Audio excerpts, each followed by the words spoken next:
Between 1939 and 1945, World War II consumed the near total resources of the largest, most powerful nations on Earth. The costs were staggering beyond imagination. Over $4 trillion in property destruction, 30 to 40 million people homeless, 50 to 60 million people dead. In just 6 years, World War II burned a mark that shapes society to this day. It changed the world, it changed America, it changed everyone who lived through it.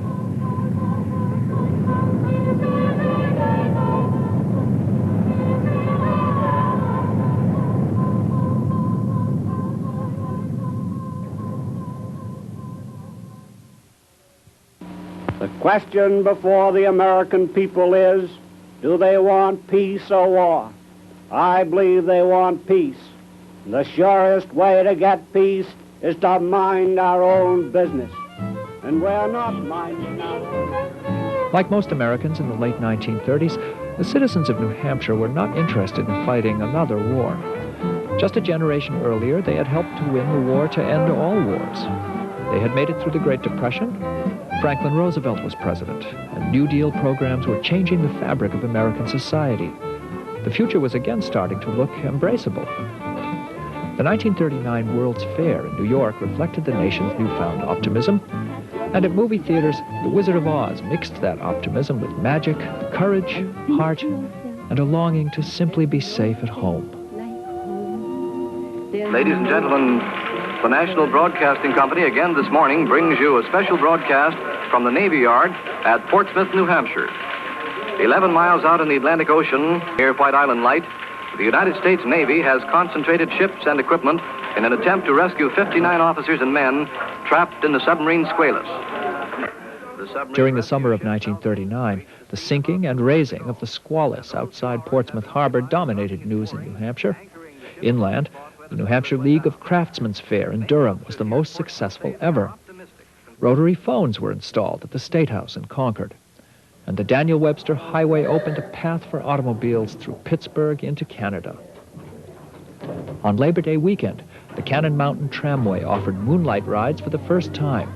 Among those taking the trip was film star Bette Davis, who was spending a couple of weeks at Peckett's Inn in Sugar Hill, New Hampshire.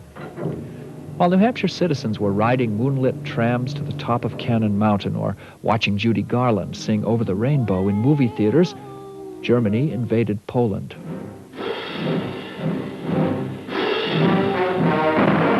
6 hours after Great Britain declared war on Nazi Germany, the Republic of France followed. All France is in a maelstrom of activity. World War II has begun. This nation will remain a neutral nation, but I cannot ask that every American remain neutral in thought as well. Even a neutral has a right to take account of facts. Even a neutral cannot be asked to close his mind or to close his conscience. During 1940 and 1941, Americans watched with biased neutrality as country after country was consumed by war. But while America remained neutral, it also prepared for what some believed was inevitable. National Guard units were activated, including 2 from New Hampshire. The Selective Service Act was passed. Lend-Lease was enacted to supply war materials to nations fighting the Axis. And young men, eager to get in the fight themselves, went to Canada to join the Royal Air Force. For 2 years, the United States remained a neutral nation in a belligerent world. In November 1941, John Griffin, commissioner of the New Hampshire Motor Vehicle Department, worried that thoughts of war were diverting people's attention while driving, causing an increase in speeding and auto accidents. We interrupt this program to bring you a special news bulletin. The Japanese have attacked Pearl Harbor, Hawaii, by air, President Roosevelt has just announced. The attack also was made on all Sunday naval and afternoon, we military were getting ready, and we were getting all the Christmas carols out. We were going to do all these wonderful things for Christmas, and they got the word, go home, you know, Pearl Harbor has been attacked. That was, you know, everybody in the place ran, you know. The guys just ran out. Yeah, I remember my father leaping up, and they had company, and they all ran to that old, I think it was a Philco radio. When you turned it on, you had that little red glow on it. And I remember my father swearing, and they turned the radio on, and President Roosevelt was on. No matter how long it may take us to overcome this premeditated invasion, the American people in their righteous might will win through to absolute victory.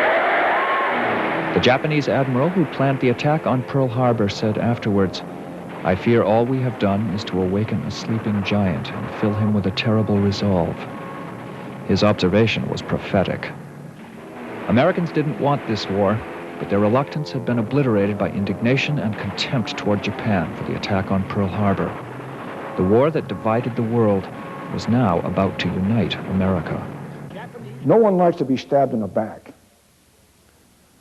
And everybody felt that the sneak attack on Pearl Harbor, I mean, that did it. And everybody was unified.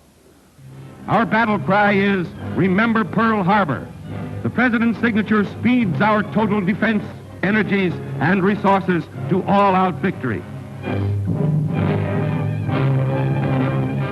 The evil mastermind of aggression is forced into the open. The world's #1 arsonist and killer declares the war on the United States, and his stooges applaud. The vociferous junior partner in crime follows suit.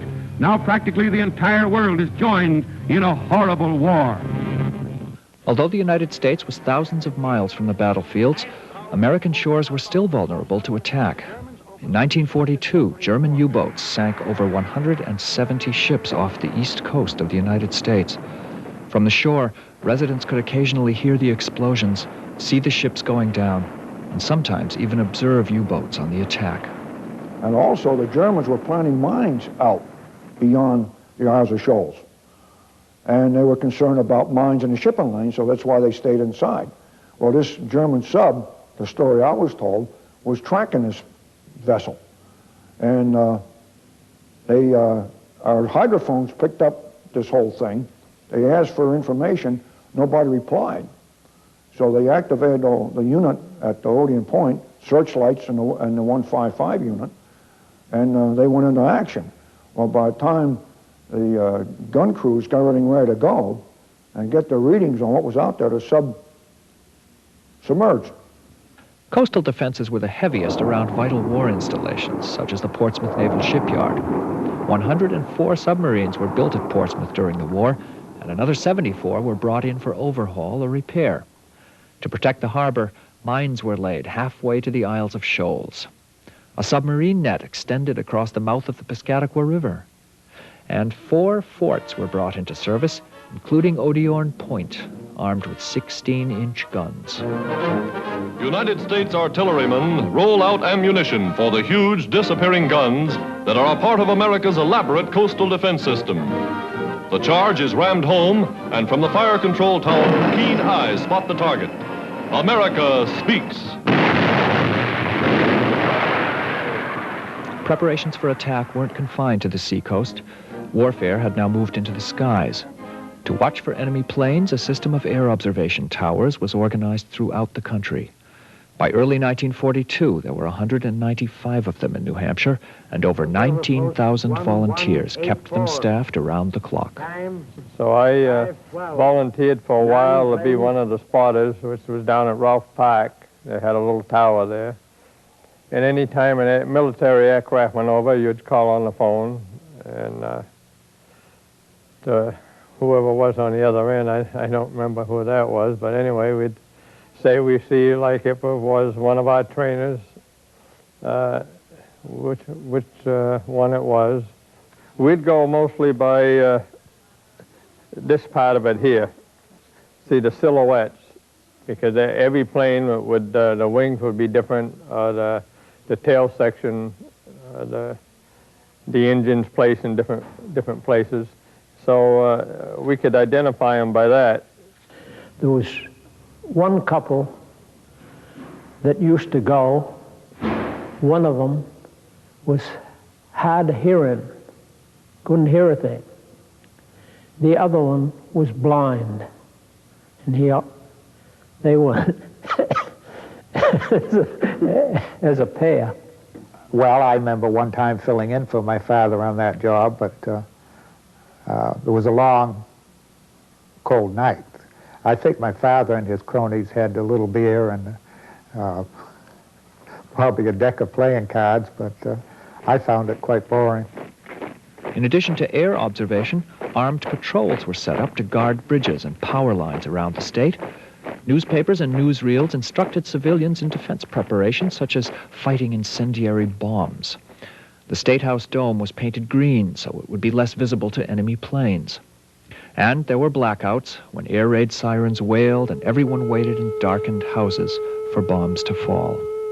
And when the air raid went on, if it was nighttime, all the lights had to be off, and then the air raid wardens would go out. They had their hard hats, and they would go out and patrol the neighborhood.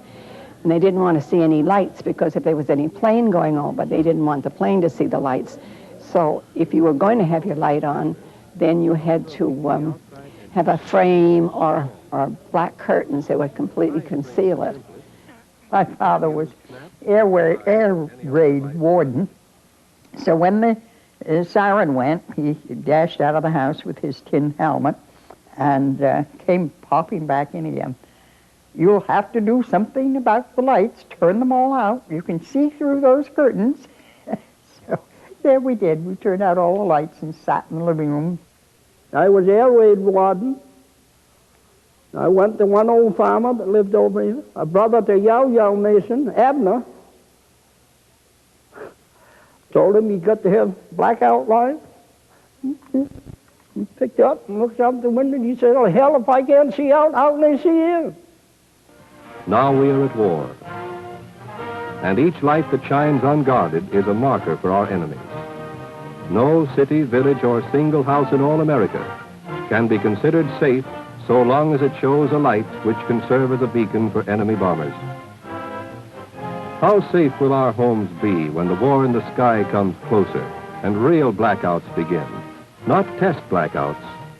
Airplanes were often in the skies around the state, particularly near bases such as Grenier Field in Manchester.